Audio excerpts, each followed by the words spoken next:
Hi, everyone. Welcome back to the Social Hotelier podcast with me, Sam-Erik Ruttmann. Today, I have the pleasure of introducing a truly inspiring guest, Mike Handcock. He's the dynamic chairman of the Circle of Excellence Group, president-elect Global Speakers Federation, and publisher of Lead Magazine Global. Mike is a thought leader who has dedicated his life to empowering others through innovation, leadership, and personal growth. With a career spanning continents and industries, Mike is renowned for transforming the ordinary into the extraordinary. His insights have not only shaped businesses, but have also inspired countless individuals to achieve their highest potential. So, in this episode, we'll speak about the conscious leadership. And also, we talk about Mike is staying about 200 days a year in hotels. We will talk about the key elements of a positive hotel stay. And I noticed that he's not traveling alone, he travels with his wife. So it's a very important aspect of what makes a hotel stay extra special. And finally, I have to really touch on the musician background and a little bit about the movie background.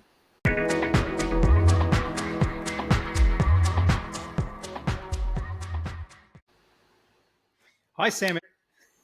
Welcome, Mike, and thanks for joining us today. It's just an absolute pleasure. I'm so glad to be here. First, I think for our audience to get some background, and particularly my understanding that you are doing some different things, that tell us about your professional experience and how you came about of founding the Circle Excellence Group. Sure, no problem. Well, after being orphaned at 15, when I was 18, I became a professional musician. So, like, music's never far from me. In fact, I can reach over and pick up a guitar. That's how close they are to me. And then I got into corporate in my 20s and financial services, ended up as general manager, sales and marketing of what was New Zealand's largest financial services company. And I was sitting around the boardroom table for a few years there with the other senior team. We reported direct to the CEO, and I realized that most of the people there just weren't living to their full potential, and I really wanted to change that. So I thought, I'm not living to my full potential. So over a period of about 12 months, I worked my exit out of corporate. I started a few companies. I sold a couple of them very early on, and then I started around about 20 years ago now what became the Circle of Excellence group of companies. And it's a group of four for-profit companies and one not-for-profit company that is really focused on helping conscious leaders to play a bigger game. So we host ed tech platforms. We have obviously coaching programs. We have a number of events. We have the magazine that's part of it. We have an institute where we license intellectual property to schools and universities and business incubators and coaches and consultants around the world. And we've got clients in more than 50 countries. Hence, I spend a lot of nights in hotels. Very good. You speak often about the new world of conscious leadership. Could you share what are the key aspects of a conscious leader and why they matter? Well, I became very aware of conscious leadership around about 15 years ago now. Nobody really understood what it was at that stage. And to me, it was always about having a much bigger vision than just to make shareholders profit. And then in 2016, I saw a wonderful article in Forbes magazine, which inspired me to write my book, Conscious Leadership, which did quite well. And Forbes said that conscious leaders are not about saving the planet. A conscious leader is a person who is prepared to do the deep inner work inside themselves so that they can turn up as the best and most authentic version of themselves. And they really broke that down into 5 bullet points. And they said it was a conscious leader has a purposeful vision. They have a collaborative mindset. They lead by values-based leadership. They are able to make a difference and focused on making a difference every day. And also that legacy is a very important part of their portfolio, which sounds relatively ordinary, but is incredibly different than the CEOs of most organizations and their mandates. So conscious leadership, we started the conscious leadership movement There's thousands of people in that now. And we've been actively working with our clients to try and create 432 conscious leaders around the world since 2016. So that's what we've been doing, and we're well on our way. We're getting close to 50% of the way there, because it's not just as simple as saying, Sam-Erik, that I'm a conscious leader, I do things right. It's really about somebody who's living those values and actually doing that on a day-to-day basis.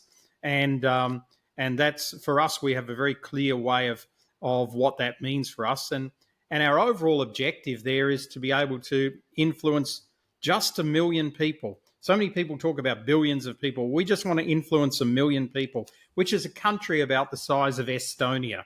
And we feel if we're able to do that during our journey on this, then we've done something good for the planet. Wow. So how does a conscious leadership require internal reflection and presence? Because you must continuously look in the mirror, if you will, to reflect and also to understand where you're going. Well, it's a lot deeper than that. It's about actually really understanding who you are as a person. And it's about understanding what we call your essence. And a lot of people say, I don't really understand what my essence is. And it's, we've run a number of events and people really get stuck on what their essence is. They don't know why they've been brought to the planet. They don't really know what they're interested in and things like that. So there's some simple things. If you just go back and look at your YouTube history or your podcast history or your Amazon history, you'll start to see that there's certain genres of things that really intrigue you. And they're part of your internal essence. So for Landi, my wife, it's spiritual wisdom, dance, and animals.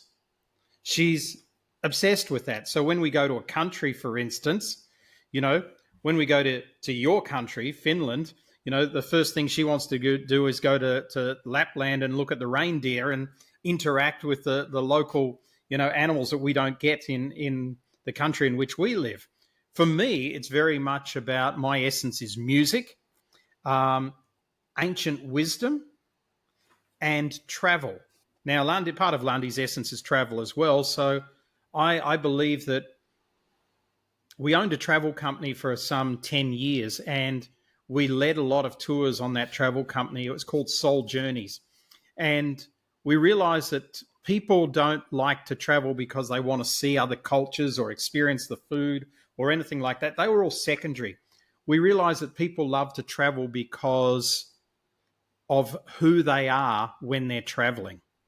So when you ask the question about conscious leadership and understanding what's on in inside ourselves, it's often related to, if you're a traveler, you become the best version of yourself when you're traveling. And there's something that you are that you just may not be able to be when you're at home in your 9-to-5 job. So being more conscious about is exploring those aspects of yourself so that you can understand yourself better. And if you can understand yourself better, then you can create values and boundaries. And once you've got values and boundaries, you've got a game that you can play on the planet.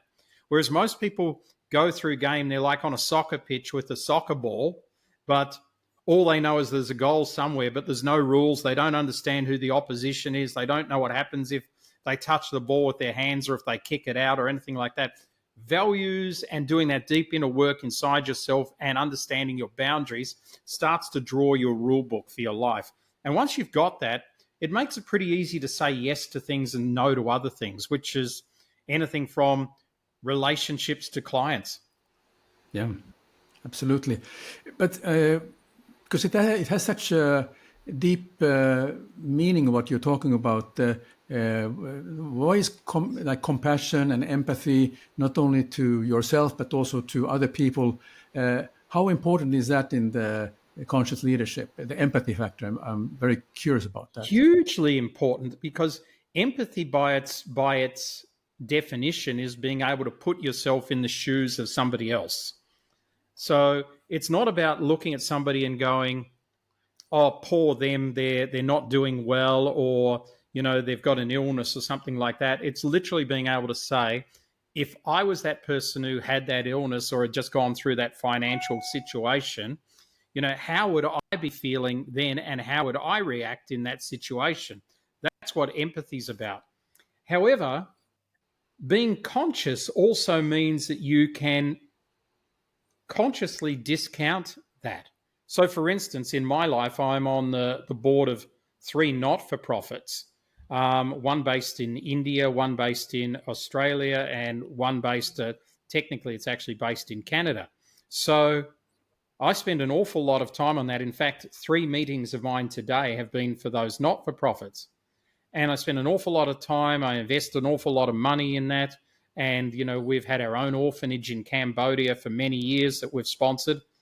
But I don't tend to give people on the streets money if they come begging with a can. I don't do that. It's not in my value system, because I feel there's not much I can do for them. I'm better off spending my time doing that work, investing in that, and those pennies go into that. So that's a conscious decision for me. Whereas for other people, they'll see that person on the street and those few pennies will make them feel good that they've done something. To me, it doesn't make me feel good doing that. I just go,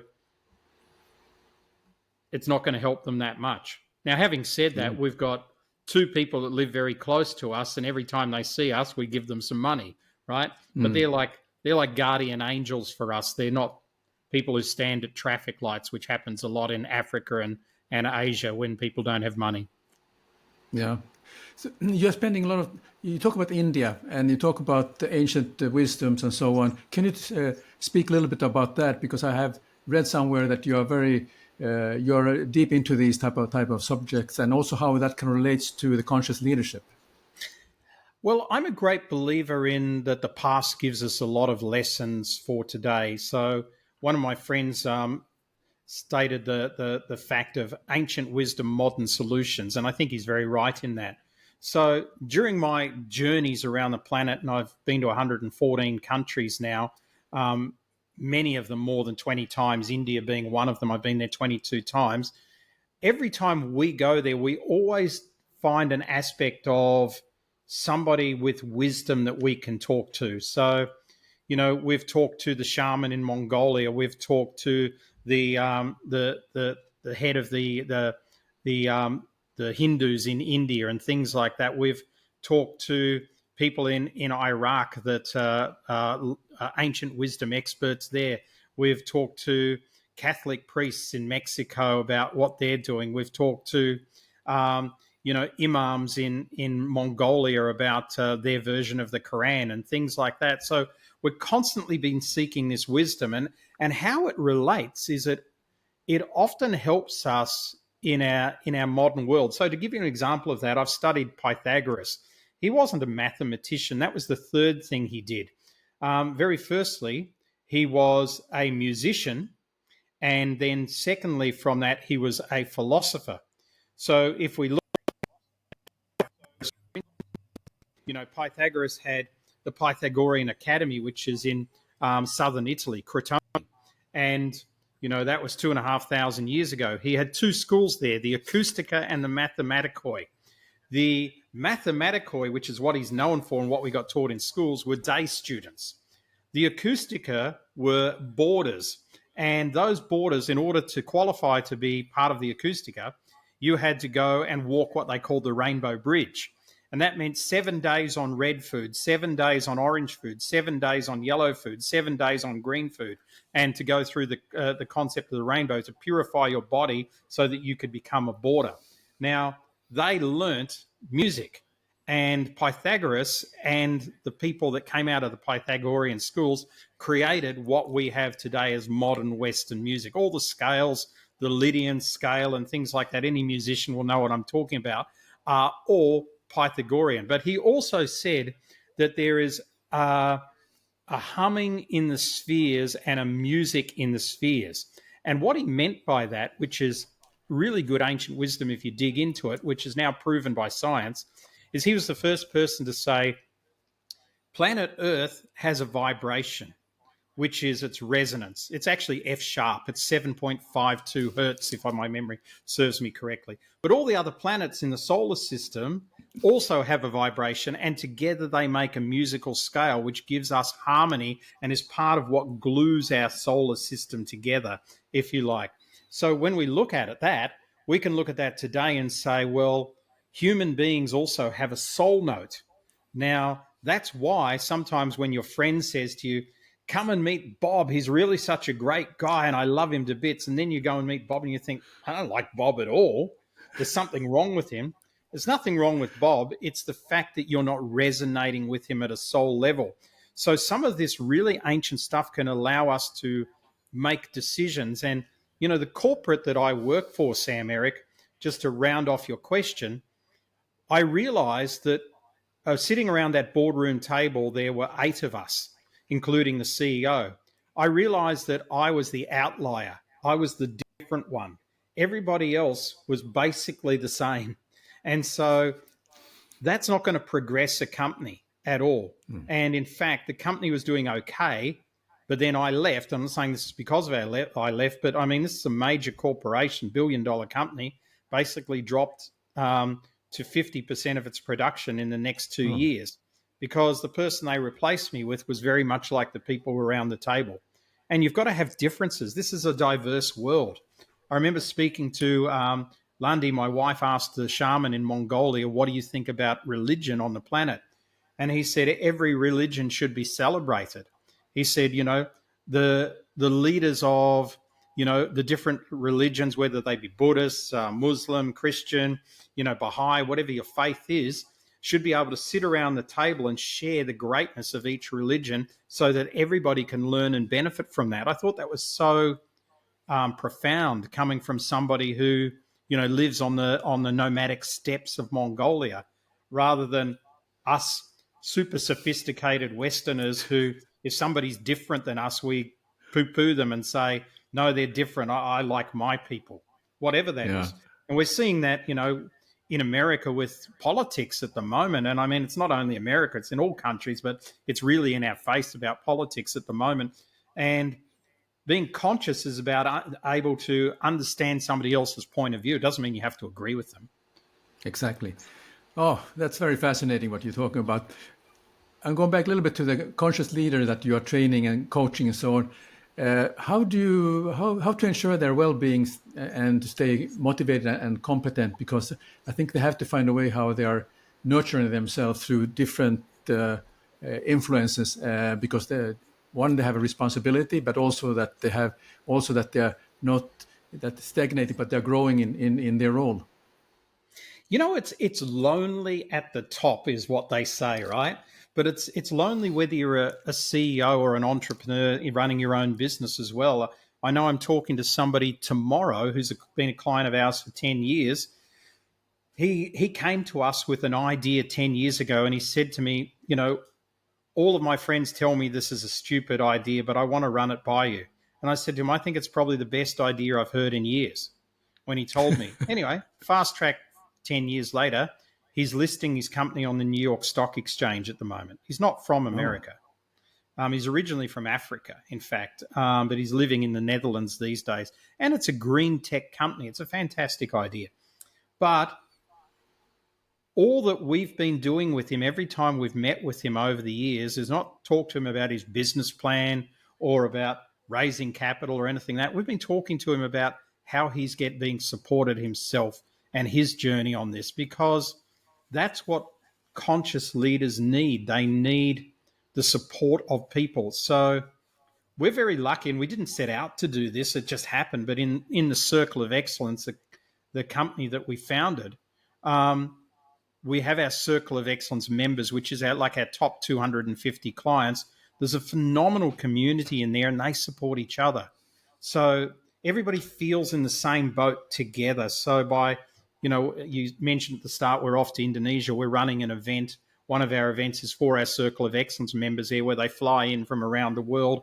We spend 5 days with them. It's an accelerator program, but a lot of business is done in the pool, and there's a lot of laughter at that event for sure. And I think to cover off your question, a conscious leader needs the network around them of peers that understand them, understand their journey. And believe it or not, that's not easy for many people to find. I constantly hear this where I go around the world, is like, if I could just find my people. And There's a lot of business networks, and you go there and you'll be nice to people and have a lot of fun, but they're not helping your heart. They're not helping your soul development. They're not there for you when you most doubt yourself or when you feel you've got imposter syndrome or things like that. But that's what conscious leaders need. Yeah, absolutely. Oh, that's very interesting. Yeah. Oh, I'm just kind of absorbing all this, and I'm also the listeners are absorbing all this what you're saying. So that's very fascinating. Now, those people who are now in the involved in this activity and the community they are, how do they actually how do they found you, or how, are they usually being referenced by their friends that I'm part of the circle, or how do they go about joining and learning this? Well, I think about 30% of them come through some referral system. A lot of them come because they need to experience us first. And, we're quite unique in what we do. A lot of people say, who's your competition? We don't have any.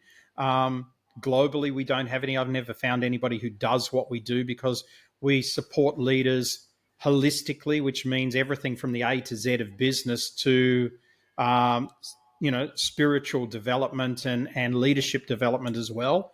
So the best way for anybody to find us is to simply go to our website, circleofexcellence.biz, B-I-Z. And on there, you'll find a simple assessment where you can go in and put in what you're doing at the moment, and it matches you against all of the other people that we've had do that assessment and our own top 250 clients. And you'll get to see where you are and where the gaps are in your business. And it goes into your mindset and the way you approach it. We call it empowerment. Goes into your personal empowerment there. And then if you want to, you can reach out to us off that and we can have a meeting with you, and no obligation on either side. And we'll just talk to you. And if somebody wants to go further after that, we'll talk to them about what their options are. So that means there's a lot of collaboration between everyone there, and that's where you actually are learning about yourself. You're learning about who you're dealing with, and that helps you to grow. Yeah. Collaborative vision, one of the 5 aspects of conscious leadership. There you go. Very good. Now, you mentioned that you are, before we started the recording, you mentioned about your travels, and there was a few days here and a few days there, and you're spending time in Bali, and then you're in Europe and so on. So spending around 200 days or 200 nights in hotels, you must have already, I'm sure if you're not you, but your wife, is that there are some key elements that makes a positive hotel stay for you. Are there some certain things that you are very particular about? What would they be? Absolutely. I've always thought that some hotel chain should grab us as ambassadors or hire us to do, to show them exactly what people who travel regularly want. And because very few get it right, like very few. And so just to give some background for the listeners, so I think since 2004, I've been in hotels approximately 200 plus nights a year. Sometimes it gets close to 300 nights a year. Sometimes I'm only home 2 months a year. And because I travel with my wife and we travel together, I mean, she's a part owner of the business and we do this together, which we love. I mean, we spend a lot of time in hotels, and last year we were in 21 countries. The most we've ever done in 1 year is 40 countries in 2015. This year, I think we've been to 12 already. So that'll give you an aspect of where we're coming from. So I think the question is what not to do at the moment. So I want to give the listeners a tip. What is definitely not working for me, and I avoid like the plague, is any type of app-based check-in. So I know that a lot of hotels and a lot of boutique hotels and things that you find on booking.com, which we use pretty regularly, I must say. I've been looking at booking.com today because we're in parts of France next month. And so anything that's got an app-based check-in, I avoid. Because one, I don't want to download the app. I've got enough apps, right? I don't want to have to constantly do this, and chances are I'm going to use it once or twice. The second thing is half the time, I just experienced this in Germany, and it just brought it home to me again, is that I did it against my better judgment. I booked this hotel with an app-based approach. Then once I'm in the app, everything's in German. So now I've got to transcribe it all. So then that was hard enough. Then once I actually got to the door with the transcriptions, I couldn't get in. So I ended up having to ring somebody, and somebody had to come out and let me into the hotel. So that stuff just doesn't work for me. What I think a traveler is looking for is a clean room with the types of things that travelers want, which is access to food. It doesn't have to be in the hotel, but it has to be close by or handy or something like that. We want to be able to wash and dry and iron our clothes as we're traveling. Some of us are on the road for a week, a month at a time, so that's very important to us. We want a comfortable bed, and we want the place to be clean. Blown away by how many 5-star hotels are not clean these days. Yeah. And the other thing is, if you do have staff, it's nice to have friendly staff. And again, have a simple check-in procedure, and the less technology, the better. Now, I know the world's going to more technology, but Newton's law, for every action, there is an equal and opposite reaction. So, yes, you look at me and you go, the guy's not 25. If I was 25, I think I'd still feel the same. I want to go there. I want to hand over my passport and have somebody and my credit card and have somebody hand me a key. That's what I want to do. I want to take 2 minutes and do that. So it takes me so much longer to go and fill in the form online and then do this and do that.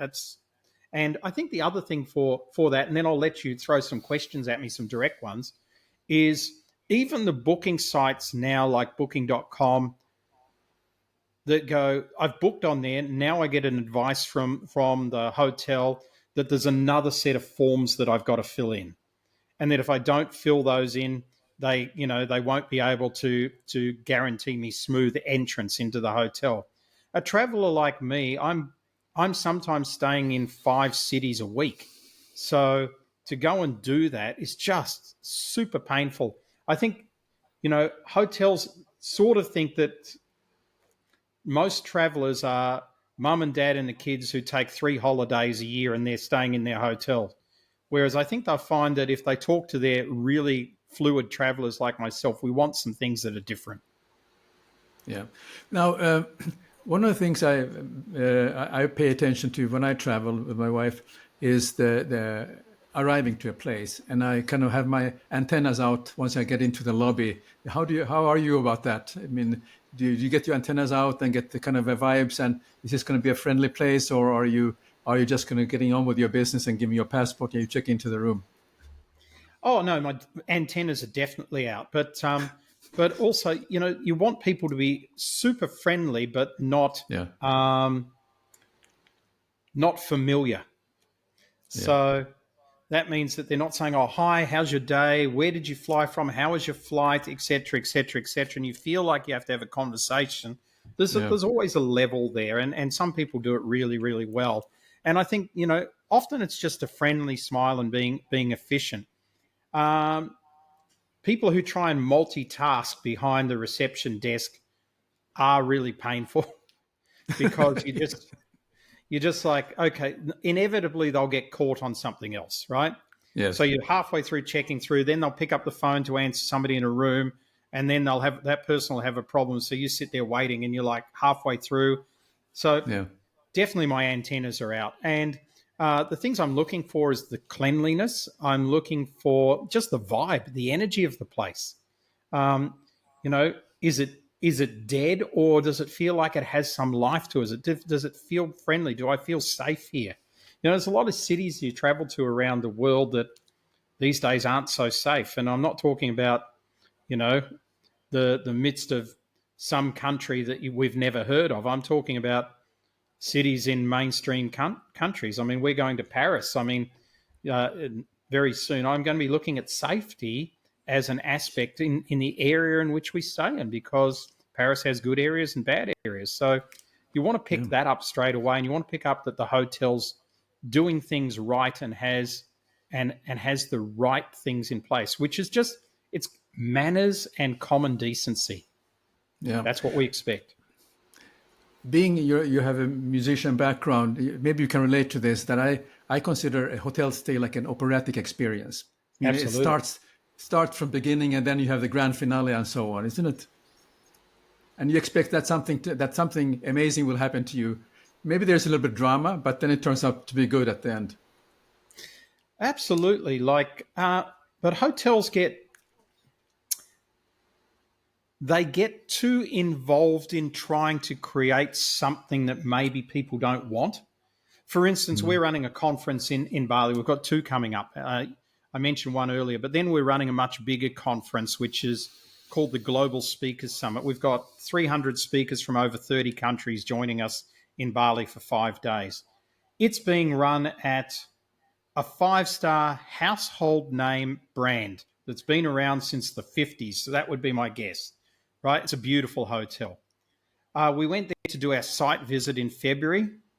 It took me 45 minutes to check in.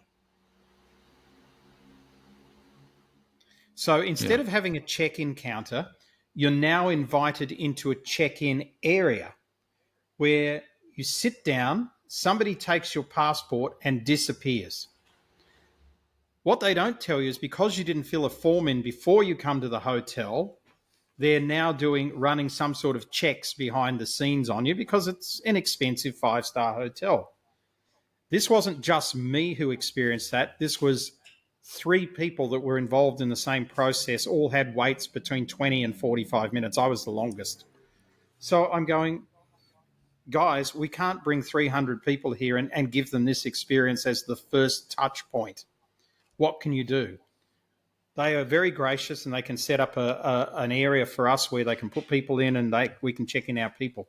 But I think whilst it's lovely to not have to stand in a line at a check-in desk, every strength taken to an extreme becomes a weakness. So the rest of our visit was fantastic. The food was great. The service was great. Everything was great, right? Couldn't fault the place. But that check-in experience made us go, aha, we've got a problem. I nearly thought about a second hotel on that. And, bringing 300 people to an event is good revenue for a hotel.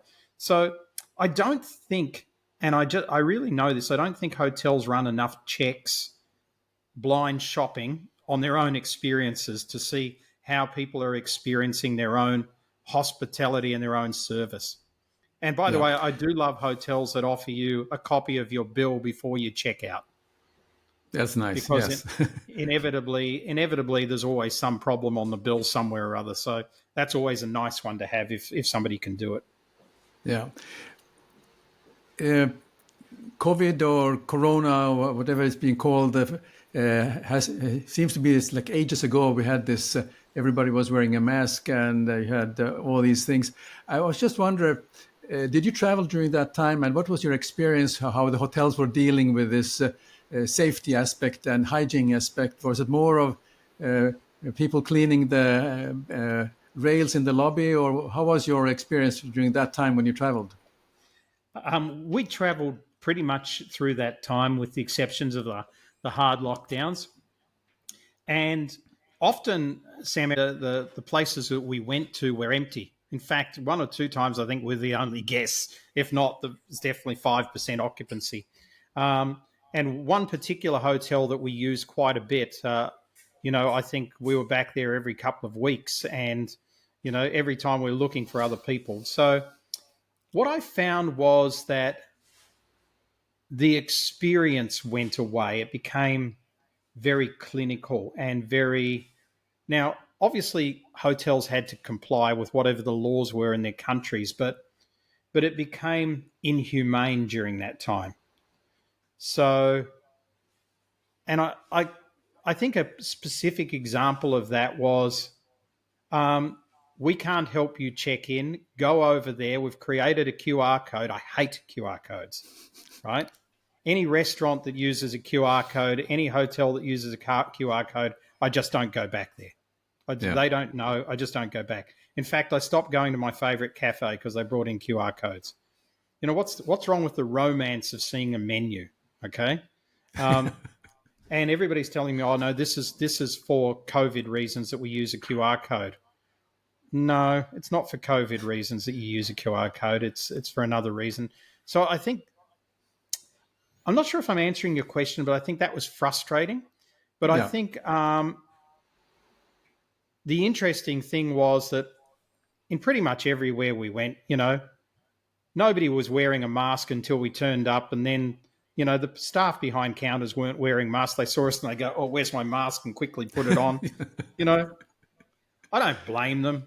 I think the whole COVID thing was probably a lot more than what we were sold a lot more than what it turned out to be, and statistically that's proven to be the case. But I think it became less humane, and I see now with the post COVID that a lot of things have just been dropped. But it's sort of like, are you in or you're out? I went to a hotel recently where um, there wasn't any sanitizer anywhere, but then in the bathroom there was an old bottle that had been there for 3 years, and sort of like, you don't have any anywhere else, just take it out of the bathroom as well. So yeah, you're either in or you're out. You need to decide as the manager of that place what your standards are, what your vision is for that, and then do that. And if you're in a chain, exactly. you need to make sure that your hotels are doing that in the chain.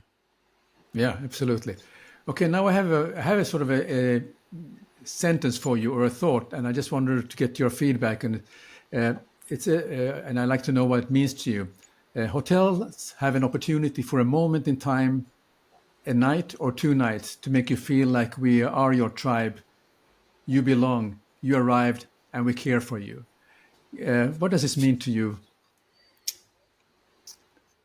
Well, it means two things. So, firstly, sometimes the best hotels are a hotel that gives you something that you're just not expecting. And it doesn't cost much to do that. For instance, you were born in Stockholm. So we stayed at a wonderful hotel in Stockholm a few years back. And when we checked in there, they said, we noticed you haven't stayed with us before. We're unable to upgrade you, but we've decided that we've put two nice bathrobes in there, and we're giving you the key to the sauna if you can use, and you can use it between 9 and 10 type of thing, free. And we're like, this is great, right? So we it's just like something unexpected. So that would be the first thing. And then the second thing is that when you stay at a place regularly, and there's some hotels that I stay at regularly, and they miss the point on this, but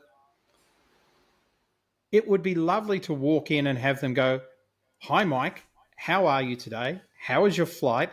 By the way, we know that you are a vegetarian, so we've got your favorite things on the breakfast list, etc., etc." It doesn't take much to do that, No, that's right. and to I really mean get that. to know a little bit about your people. Yeah, exactly. Yeah, well said. Yeah, I also have those experiences, and I remember hotels I stayed that they did something very unexpected, and it was a small gesture, and I remember more about that hotel much better than anything else that has happened during that time. So I can relate to that. Okay, I think we had a nice chat about the hotels, but now I love to get a little bit about your musician background. I'm a music lover myself. I also have a guitar in the box here, but so Nice. actually we could actually play something, but we'll leave that maybe to another time.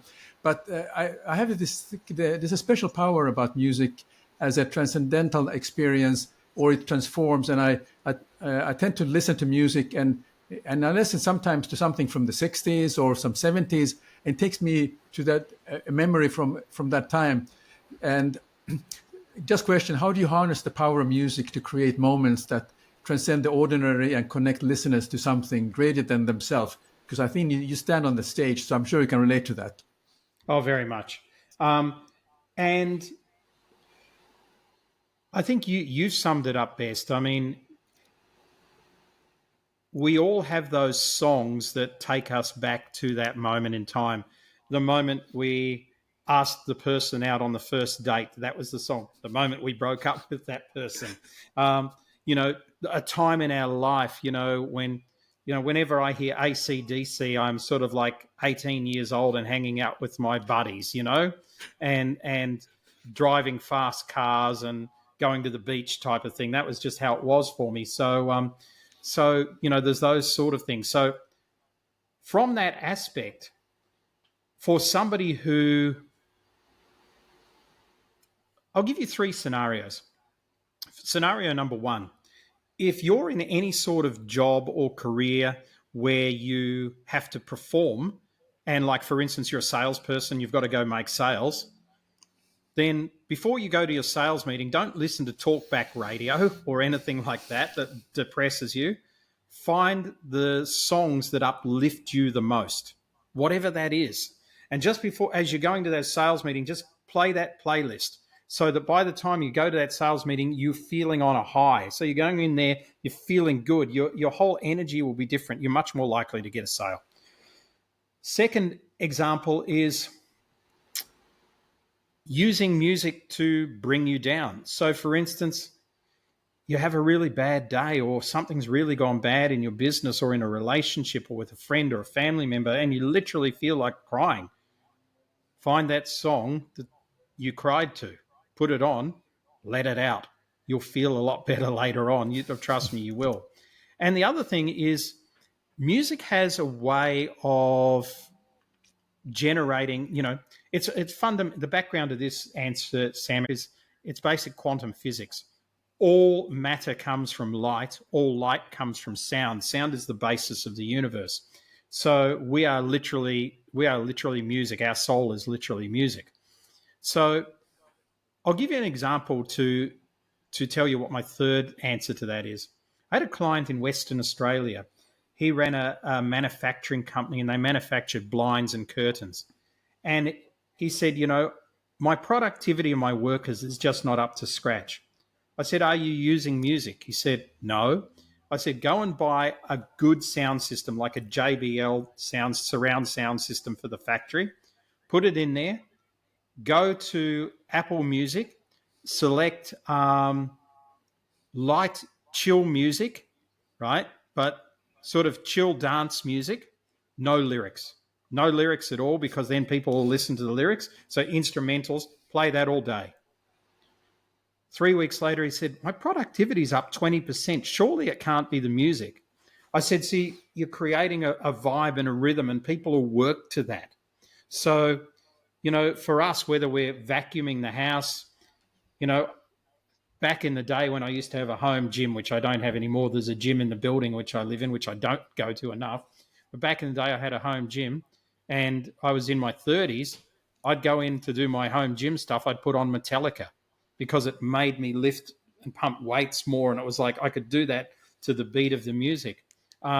Lundy, my wife, dances every morning, and she has a playlist which is really modern dance music. And it gets her, it not only exercises as part of exercise, but it lifts her up and makes her feel good for the day. So music is the greatest tool to help us with our emotional state. And we should be using it more than what we do. It's not a matter of just throwing on a playlist. If ever any of you listening to this have the advantage to coming to one of our events that we run, live events, we've run over 3,000 of them. And I've just done it for the events coming up in Bali. Every single song is selected by me to create a mood. So the event, you mentioned it before, a hotel experience is like an opera. An event to me is like an opera as well. So I want a crescendo at some stage. I want people to feel down. I want people to feel anxious at some stage. I want them to have these feelings and take them on the roller coaster of that which creates an experience. That's what music is. Fantastic. I didn't know that you're doing that with those events. I mean, that's I can relate to that. That's wonderful. Well, Mike, this has been a very good discussion, and I love to get you back one of these days between your travels, and I'd like to dig into some other things that you're doing. I know you have done a movie, but we'll leave that for another discussion. So I really appreciate you joining today, this episode, and we have your contact details.